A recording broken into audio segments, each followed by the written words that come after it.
दरगाह सूफ़ी शाह ॾिनो मुश्ताक।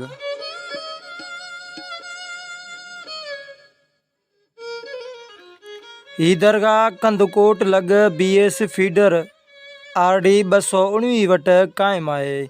सूफ़ी शाह ॾिनो मुश्ताक वलद पठान खान लाशारी 1921 ईस्वी दारे मीर सुंदर खान सुंदराणी दड़े तालके कंदकोट में तवलद थियो।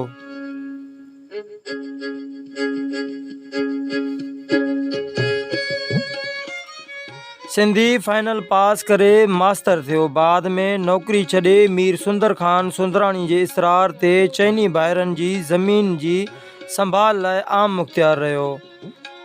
शुरू खां सूफ़ी मंश रहियो ऐं 16 वरियनि जी उमिरि में हज़रत दाता फैज़ मोहम्मद फैज़ दरिया जे सजादा नशीन हज़रत दाता शाह विलायत जीलानी जो तालिब थियो। फ़कीर साईं कुझु वक़्तु गुज़रण बाद मीरनि जे आम मुख्तियारी खे तर्क कयो। ज़ाहिर ऐं बातिन जो आलिम हो।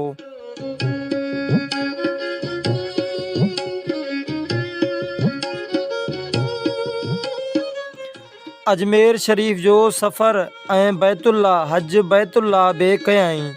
संदसि विसाल 25 जनवरी 1987 ईस्वी ते थियो।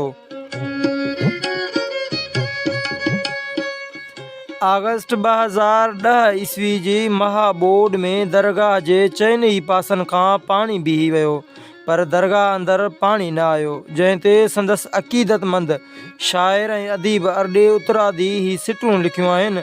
सूफ़ी शाह ॾिने सां ठाह सॾ में साणी पाण अला ॿेड़ी वांगुरु तार में तरियल साबित सालिमा दरगाह वाह वाह सिंधु दरिया शाह सिंध समूरिया गवाह।